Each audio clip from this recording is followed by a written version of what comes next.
In this video, I am going to show you how to issue a refund on PayPal. So please watch the video until the end and follow this tutorial step by step to avoid making mistakes. So let's get started.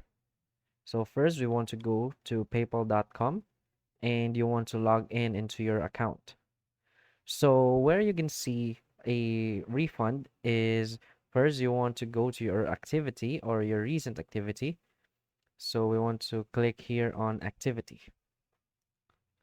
And this page shows every purchase or transaction you have on your PayPal account.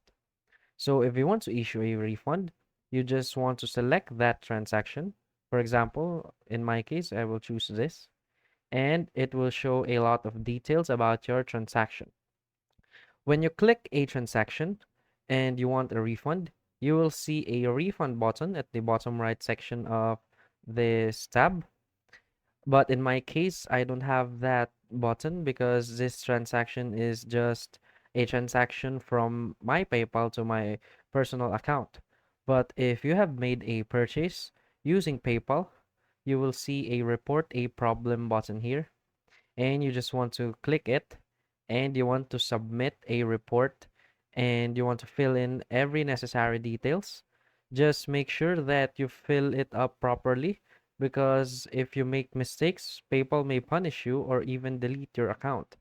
So you want to thoroughly make sure to fill in all necessary details and you want to report it to PayPal. So that's how you get a refund on PayPal. If you find this video helpful, please hit like and subscribe. Thanks.